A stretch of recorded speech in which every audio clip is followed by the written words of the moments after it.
when I look at the rash of, shootings that we've had, and there's a different motivation behind each one, there's no question that there's an increasing trend that trans or trans-identified people are committing mass shootings or, motivated at least in part by that.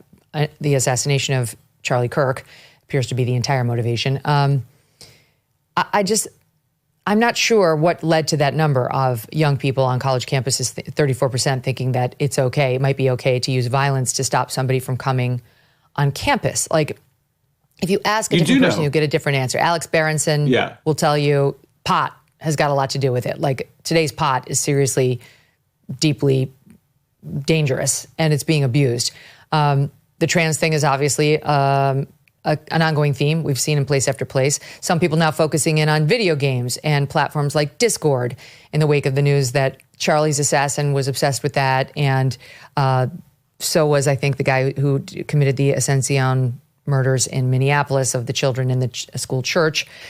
So, I mean, to me, I feel like the murder of Brian Thompson, the United Healthcare CEO by Luigi Mangione, was a before and after moment. Like that, when people didn't condemn it, when it was openly celebrated in the street, when people immediately wanted to have a conversation about, well, insurance companies are bad. At least that was the first moment I realized we were very different than we had been 15 years earlier.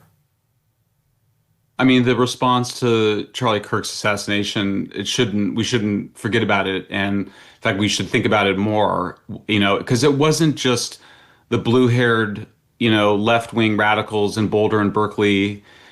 It was in Brooklyn. It was, ordinary normie Democrats and liberals who were celebrating the murder of somebody who said things that hurt their feelings. I think you were saying, what is that? I mean, we have a system that's creating psychiatric disorders. I mean, what is that system? I mean, obviously social media is playing a role. Tyler Robinson, the main suspect, almost certain shooter of Charlie Kirk. I mean, he appears to have fallen down a kind of rabbit hole of very weird forms of porn, probably social media, just a lot of sexual confusion. I just think in another environment, he would have been just a totally normal straight guy, but he wasn't in a normal environment. Escaping, fleeing a religion, not having a moral, spiritual system to anchor to. Yep. It's a crisis.